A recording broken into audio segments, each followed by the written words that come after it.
Vos télévisions, fidèles amis de École du Changement, nous nous retrouvons une fois de plus pour votre émission École du Changement. Et aujourd'hui, nous avons fait venir Maître Popol Mupemba, il est chargé de programme à l'Association congolaise pour l'accès à la justice, une association de défense des droits de l'homme qui fête aujourd'hui ses 10 ans d'existence depuis sa création à Lubumbashi en 2011. Maître Popol Mupemba, en tout cas, bienvenue sur ce plateau de Canal Congo Télévision et de École du Changement. Merci et bonjour aussi à tous les téléspectateurs de Canal Kin Télévision. Canal Congo Télévision. Canal Congo Télévision et ceux qui aiment bien l'émission École du Changement. Ok, dans École du Changement d'aujourd'hui, on va essayer un peu de voir quel est l'apport de l'Association congolaise pour l'accès à la justice dans le changement de gouvernance en matière des droits de l'homme en RD Congo. Est-ce que ce combat-là pour le changement de gouvernance en cette matière-là a évolué et quel a été en tout cas l'apport de ACAJ pendant les 10 dernières années de votre existence? Et avant que nous puissions en tout cas aller de l'avant, dites-nous un peu sous quel signe vous aviez commémoré, célébré, fêté les 10 ans d'existence de ACAJ au niveau de votre association.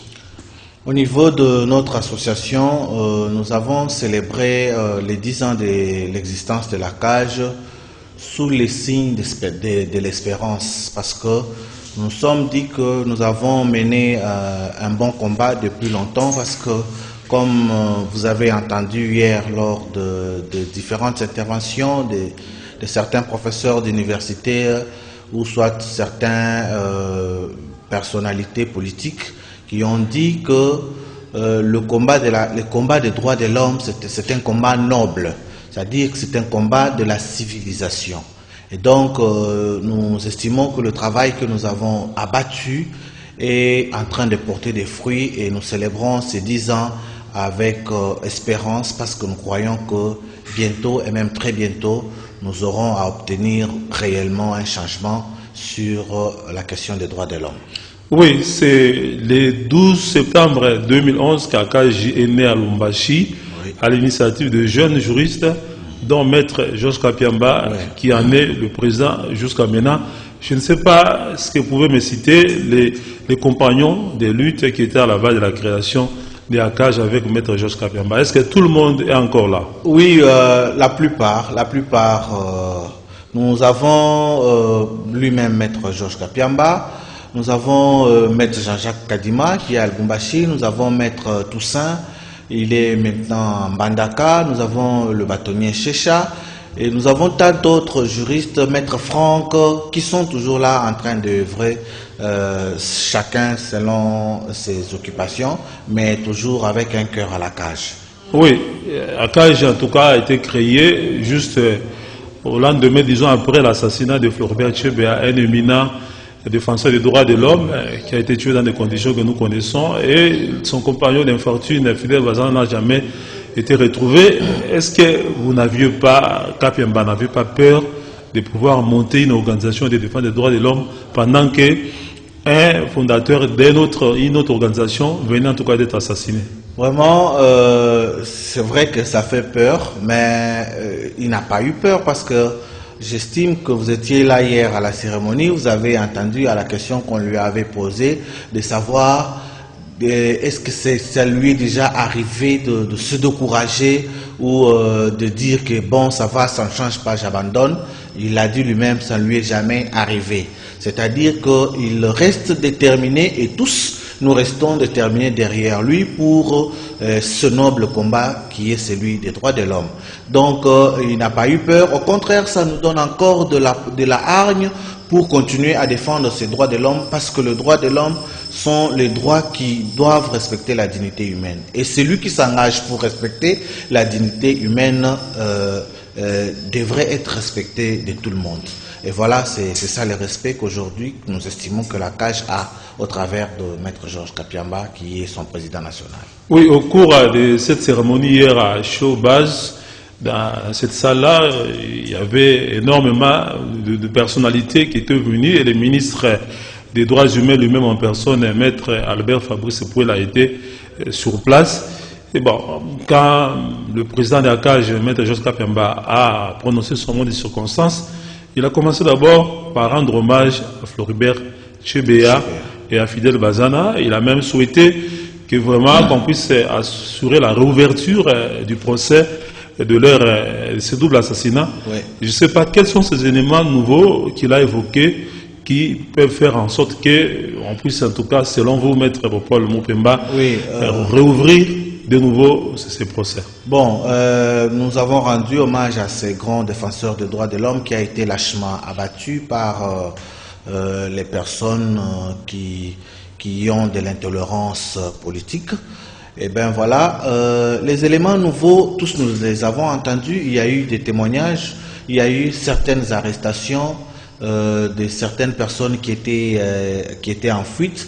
Il y a eu certains aveux de certains policiers qui ont participé eux-mêmes à l'assassinat de Floribert Chebeya et même à l'enterrement du corps de Fidel Bazana.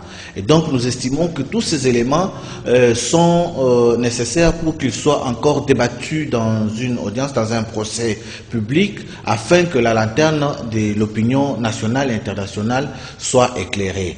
Et aussi, nous avons un autre élément, c'est que le général John Numbi, qui avait comparu en son temps comme renseignant, est maintenant cité nommément dans cet assassinat. Et donc, cette fois-ci, il ne devrait pas se présenter à l'audience ou au procès comme renseignant, il devrait se présenter comme une personne qui est mise en cause afin qu'il se défende, s'il a des éléments de défense, bien sûr. Oui, le ministre des Droits humains, Albert Fabrice Pouela, a fait aussi une adresse au cours de cette cérémonie à Chobez. Bon, il a dit que le gouvernement, en tout cas, était déterminé à pouvoir assurer la défense des défenseurs des droits de l'homme, qui est un mécanisme sera en tout cas mis en place à ce sujet. Est-ce que cette fois-ci, vous croyez que le gouvernement, avec le changement au sommet de l'État, vous croyez vraiment que ce mécanisme va être mis en place et qu'on ne va plus assister à des assassinats des défenseurs des droits de l'homme comme l'a vécu avec Floribert Chebeya et bien d'autres? Oui, nous disons que déjà, d'entrée de jeu, ce gouvernement avait démontré qu'il pouvait bien assurer les droits de l'homme parce que le ministre l'a même dit lui-même.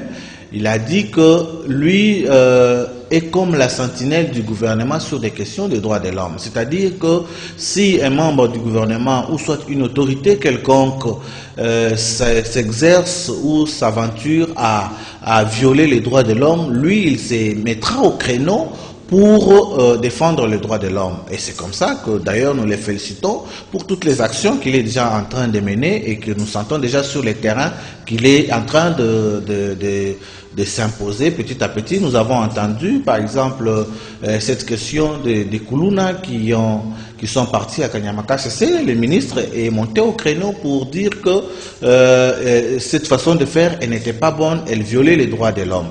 Il a aussi, il est allé voir le ministre de l'EPST qui a sanctionné les élèves qui ont produit une vidéo scandaleuse sur la place publique et pour lesquels il devrait être d'ailleurs radié du système éducatif. Le ministre s'est saisi de cette opportunité pour aller voir les ministres et ensemble, ils ont dit que ces élèves ne sont pas radiés du système éducatif, mais seulement de l'école où ces scandales. Est-ce que dans ces conditions-là, Maître Paul Mopemba, vous n'avez pas l'impression que le ministre Albert Fabrice Pouela est en train de faire de l'ombrage des organisations de défense des droits de l'homme? Non, les droits de l'homme, ce n'est pas de l'ombrage.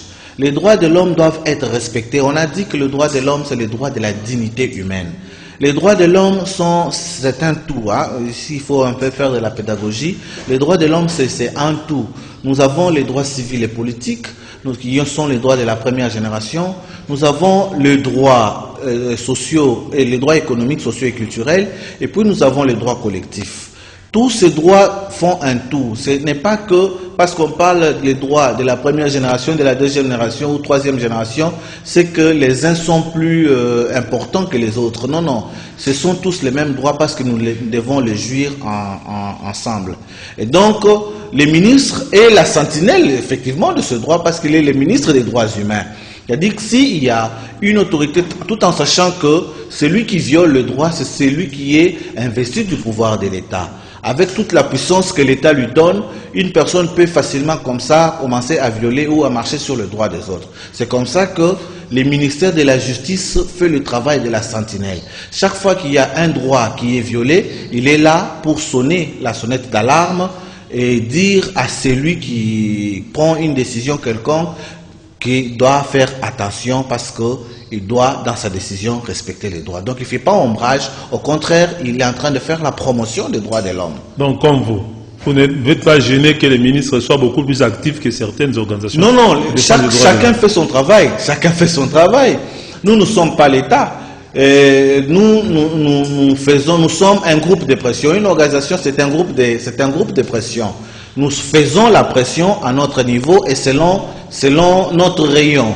Nous ne devons pas aller au-delà de ce que nous devons faire de notre mission.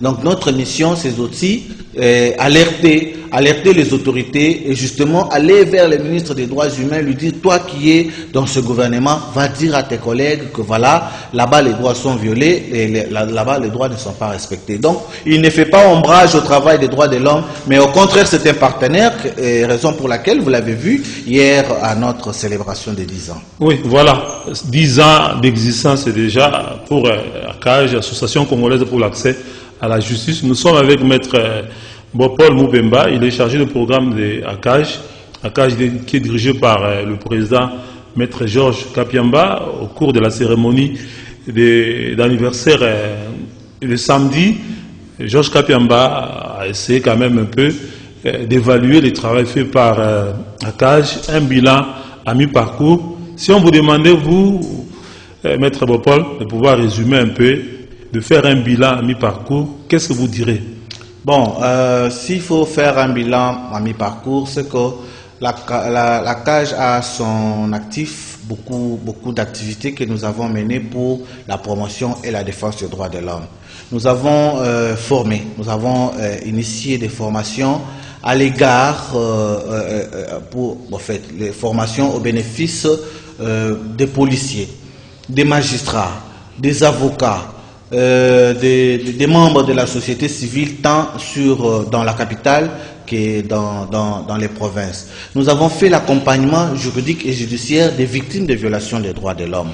Nous avons fait des plaidoyers au niveau national, au niveau régional et au niveau international, tout cela pour que nous puissions obtenir tant soit peu le respect des droits de l'homme. Nous avons aussi fait la promotion des mécanismes internationaux et nationaux de protection des droits de l'homme. Donc aujourd'hui, la CAJ continue à faire des activités à travers le monitoring que nous faisons généralement dans plusieurs secteurs de la vie sociale. Bon, vous vous sentez beaucoup plus actif sous le régime de Joseph Kabila que sous le régime de Félix-Antoine Tshisekedi Tshilombo. Ça veut dire quoi, Maître Paul Moubemba? Que les droits de l'homme sont beaucoup plus respectés aujourd'hui qu'hier? Nous sommes toujours actifs. Ce n'est pas qu'on nous sentait, nous sommes toujours plus actifs. Mais il faudra, parce que les gens en parlent beaucoup, je voudrais quand même donner un éclaircissement. Tout à fait. La CAJ a travaillé pour un idéal. C'est-à-dire que dans la mission de la CAJ, nous avons aussi la responsabilité de travailler pour la consolidation de la démocratie. Notre idéal, c'était que nous puissions avoir les élections être organisées pacifiquement et l'alternance au pouvoir se faire pacifiquement. Et maintenant que nous avons obtenu ça, nous pensons qu'il est temps de travailler pour la consolidation aussi des acquis de la démocratie. Parce que nous ne devons pas toujours commencer à dénoncer. Nous dénonçons maintenant, nous sommes à un autre niveau de la dénonciation, c'est que le peuple congolais doit comprendre que le Congo nous appartient, nous tous. Le Congo, c'est à nous tous. Et donc, nous devons nous mettre en place pour travailler ensemble pour la consolidation de la démocratie.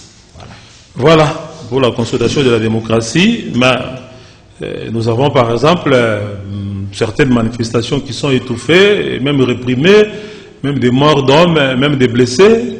On apprend par exemple que la manifestation de la Mouka prévue le 15 n'a pas été autorisée.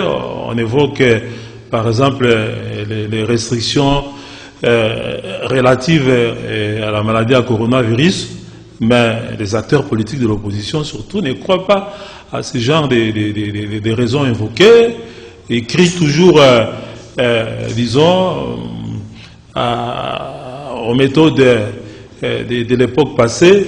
Est-ce que quelque part là, vous sentez qu'il y a volonté de museler l'opposition actuellement? Non, nous ne sentons pas qu'il y a l'intention de museler l'opposition, mais seulement nous pouvons féliciter ce qui est déjà en train de se faire. Et il y a quand même des avancées. Il y a des choses pour lesquelles nous devons encore combattre, c'est notamment la manifestation publique, l'organisation des manifestations publiques, parce que la manifestation publique, c'est l'exercice des libertés publiques. Et donc, nous devons demander aux autorités compétentes de voir dans quelle mesure ils peuvent commencer à autoriser ces manifestations, mais aussi à les encadrer, pas de les encadrer. Parce que le rôle de l'autorité, ce n'est pas d'étouffer la manifestation, le rôle de l'autorité, c'est d'encadrer. Et donc, si on refuse aujourd'hui à la Mouka de faire sa marche, nous montons toujours au créneau pour nous dénoncer cette façon de faire. C'est comme ça que je vous ai dit tout à l'heure qu'il y a encore beaucoup à faire. Il y a des choses que nous devons encore faire, mais si nous le faisons, nous laissons ça seulement aux organisations de défense des droits de l'homme, ça va être un problème. Il faudra qu'ensemble nous puissions nous mettre d'accord et pour que nous puissions faire avancer les choses. Oui, mais on sent quand même ACAJ est beaucoup plus actif depuis sa création pour la défense des droits politiques, mais pour les droits socio-économiques, on a encore l'impression que c'est un peu le parent pauvre des Non, mais je pense que vous vivez au Congo avec moi, vous êtes dans la capitale. Si vous nous suivez ces derniers temps, vous allez comprendre que nous sommes beaucoup maintenant plus engagés dans la lutte contre la corruption et le détournement des deniers publics. La lutte contre la corruption et le détournement des deniers publics sont les droits économiques, sociaux et culturels qui entrent dans les droits économiques. C'est comme ça que nous dénonçons. Nous poussons les parquets, nous poussons les cours et tribunaux à organiser des procès, à arrêter les détourneurs des deniers publics pour qu'ils soient sanctionnés sur base de la rigueur de la loi. Oui, voilà, dans ces combats-là contre les détournements des deniers publics, contre les malversations, il y a Jules Alinguetti, l'inspecteur général des finances et chef de service, qui est un partenaire de la CAJ. Voilà, qu'on a vu hier au cours de cette cérémonie, les samedis au cours de cette cérémonie, à Chauvaz, les 10 ans de la CAJ. Mais il se pose un problème, beaucoup se plaignent d'une certaine sélectivité dans les poursuites. Il semble qu'on poursuit seulement les gens d'un camp bien déterminé, que les autres sont épargnés. Est-ce que vous avez cette impression-là au niveau de la société congolaise pour l'accès à la justice? Si vous dites ça, c'est pas vrai. Kamere est en prison, il n'est pas d'un camp quelconque. Eteni Longondo est en prison. Nous disons ceci. Les trésors publics, c'est un bien commun. D'ailleurs, j'ai apprécié une chanson que j'ai suivie à la télévision. Un musicien qui dit ba pesiongu ba olo na po batunyo sobalia yo kalingi olia on la famille na yo. La gestion de la chose publique, il faut se mettre en tête que nous gérons un bien commun. Mais quand vous en appropriez, vous en faites un bien particulier, vous devez être poursuivi.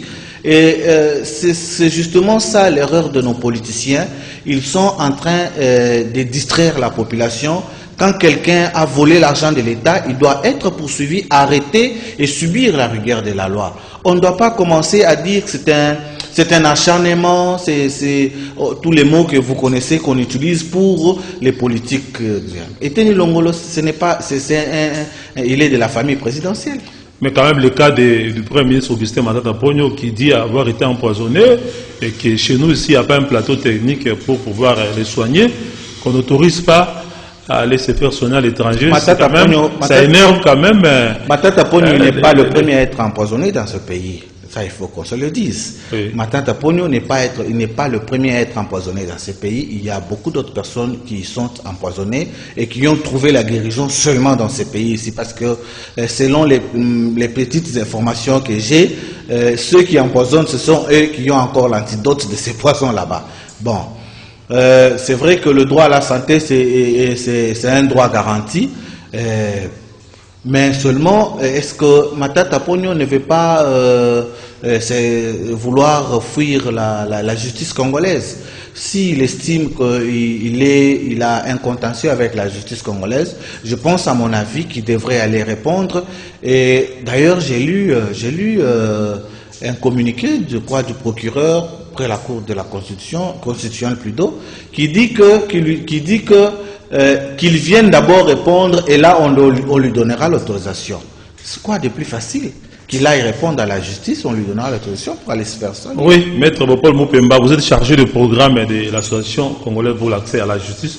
Nous sommes en train de parler des 10 ans d'existence de votre association et surtout de l'apport de la CAJ dans les combats pour le changement de la gouvernance des droits de l'homme et dans le même changement de la gouvernance. Tout court, vous disiez que vous étiez, ces derniers temps en tout cas, très tourné vers la défense des droits socio-économiques et surtout dans la lutte contre la corruption, les coulages des recettes de l'État, voilà, des ressources publiques. Oui. Bon, il y a par exemple le musicien congolais Koffi Olomide, qui est devenu aujourd'hui un homme politique, qui a fait une proposition, je l'ai suivi sur une émission, comme quoi il fallait qu'on confectionne une loi qui réprime l'enrichissement sans cause des préposés de l'État, des fonctionnaires de l'État. Oui. Qu'est-ce que vous pensez de cette proposition? Est-ce qu'à CAJ, par exemple, devait prendre en charge une telle problématique et trouver un député, un groupe de députés qui peuvent initier une telle loi? La CAJ est déjà sur cette problématique. Oui. Si Koffi Olomide peut nous contacter, parce que depuis un temps, nous sommes en train d'exécuter un programme que nous avons dénommé la bonne gouvernance. Oui. Dans ce programme, nous avons réfléchi sur la lutte contre la corruption et nous avons réuni certains experts pour enrichir le code pénal. Donc c'est comme ça que d'ailleurs l'honorable Passi Zampamba, qui est président de l'APNAC, oui, a initié une loi pour qu'on intègre dans la corruption certains faits assimilés. Parmi ces faits assimilés, il y a notamment l'enrichissement illicite, donc ou l'enrichissement sans cause. Donc on voit quelqu'un qui était locataire et quand il devient mandataire de l'État ou il devient ministre, du coup il commence à se construire des immeubles en désordre. On va lui demander la question, on va calculer son salaire, on dit par exemple au bout de 6 mois ton salaire représente autant. Mais comment toi tu construis par exemple un immeuble de 2 millions, de 3 millions de dollars, il faut qu'il nous donne des explications. S'il ne donne pas les explications probantes, je pense qu'en ce moment-là, on peut... Est-ce qu'une telle loi peut rétroagir? Pour demander des comptes aussi. Malheureusement, la loi ne peut pas rétroagir. Parce que, je pense qu'il y a déjà cette problématique de l'enrichissement sans cause qui est déjà dans le code pénal. Si je ne me trompe pas, il y a déjà une infraction comme ça, enrichissement sans cause dans le code pénal. Parce que nous voyons quand les mandataires de l'État, le ministre rentrent en fonction, bon, ils déclarent leurs biens. On leur demande de déclarer leurs biens et à la sortie, ils doivent aussi déclarer leurs biens pour qu'on évalue. Mais à la sortie, on n'a jamais fait cette évaluation. Non, mais malheureusement, c'était ça un système, un mauvais système pour lequel certaines personnes ils ont eu beaucoup de plaisir dans ce système parce qu'ils ne sont pas poursuivis, ils ne rendent pas compte de leur enrichissement à la population congolaise.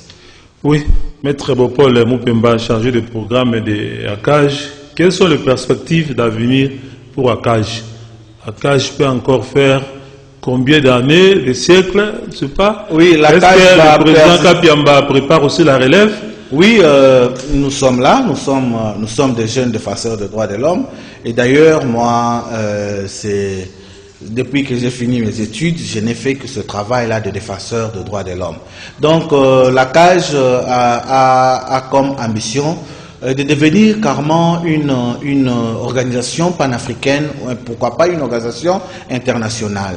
Donc, on n'est pas seulement limité notre combat ici au Congo, mais aussi aller booster aussi certaines organisations régionales ou internationales pour que nous puissions ensemble mettre la main dans la main pour la lutte la lutte des droits de l'homme dans toutes ces dimensions. Et avec quels moyens? Parce que Même au Congo, ici, vous n'avez pas de représentation dans toutes les provinces. Nous avons quand même des représentations, mais pas dans toutes les provinces. Pas dans toutes les provinces. Nous sommes en train de nous installer petit à petit dans toutes les provinces. Nous avons déjà à notre actif, je crois, 11 provinces sur 26.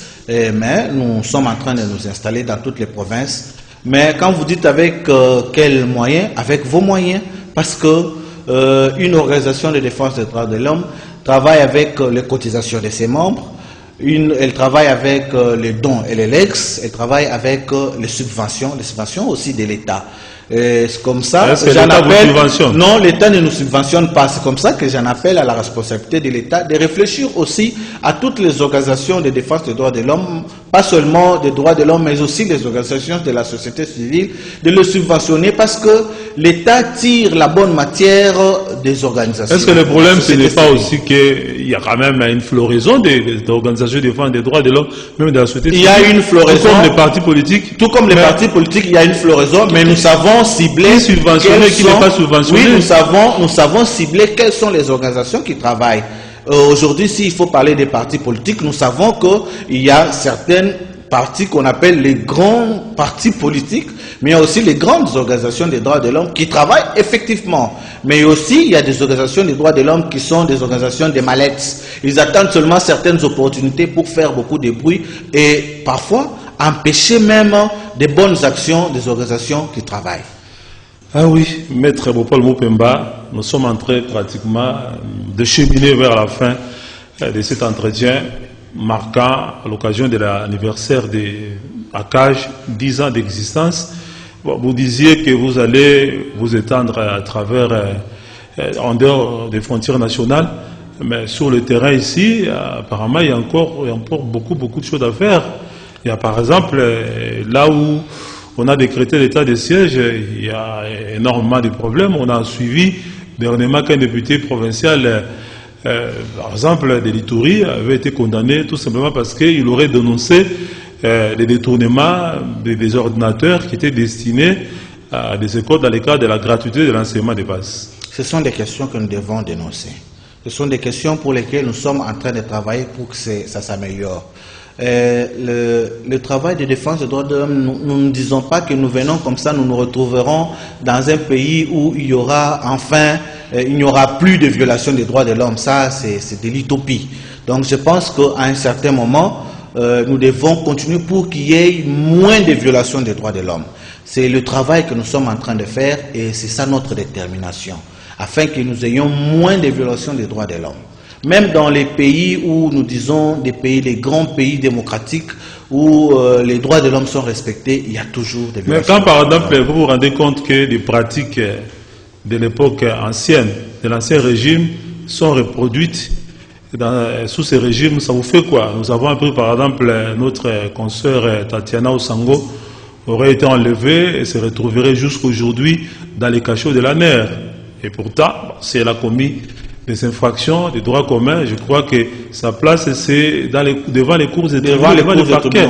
Est-ce que vous avez les informations sur ce dossier? Nous avons l'information et nous avons demandé aux responsables de l'ANR de ne pas les garder le plus longtemps possible. S'ils lui reprochent des choses, je pense que l'institution la plus appropriée pour suivre ces cas, c'est le parquet. Mais ça vous fait quoi quand vous êtes en face des mêmes pratiques que le régime passé? Ça nous donne encore beaucoup plus. Une déception comment? Non, ce n'est pas une déception. Vous avez l'impression d'avoir combattu pour rien, prêché dans le désert? Ça nous donne encore beaucoup de courage pour que nous puissions continuer à nous battre, à combattre la question des droits de l'homme.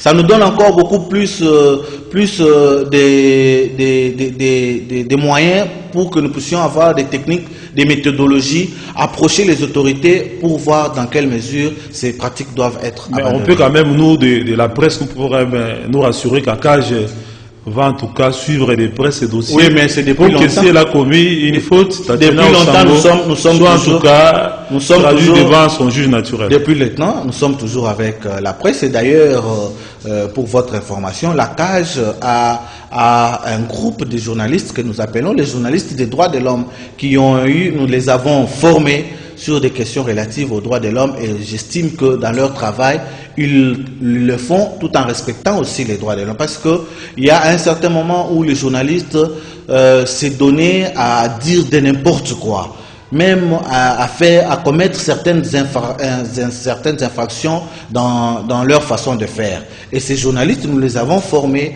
et depuis un temps, nous avons même observé qu'il n'y a pas beaucoup d'arrestations de journalistes parce que maintenant, ils savent ce qu'ils doivent dire sur base de la formation et des principes des droits de l'homme que nous leur avons donnés. Oui, Maître Vopol, 120 secondes, en tout cas, votre vraiment de conclusion pour la fin de cette émission et à l'occasion des 10 ans d'existence de votre association. Bon, mon mot de conclusion, c'est que déjà, nous disons merci à la population qui nous a soutenus. Nous disons merci à tous les partenaires de la CAGE qui ont contribué, soit scientifiquement, soit matériellement ou financièrement, pour que notre organisation puisse faire le travail, pour accomplir la mission pour laquelle elle s'est assignée. Et nous vous assurons que nous continuerons toujours à être à vos côtés pour défendre vos droits. Merci beaucoup, Bopol Moupemba, chargé de programme au sein de l'Association congolaise pour l'accès à la justice, une association qui est dirigée présentement par Maître Georges Kapiamba, que nous saluons en passant. Merci à tous ceux qui nous ont suivis et rendez-vous est pris prochainement pour un autre numéro de votre émission. Restez branchés sur le programme de votre radio, Radio Liberté Kinshasa et sur Canal Congo Télévision, votre chaîne. Bye. Bye, merci, je vous remercie aussi. Okay. Faut attendre.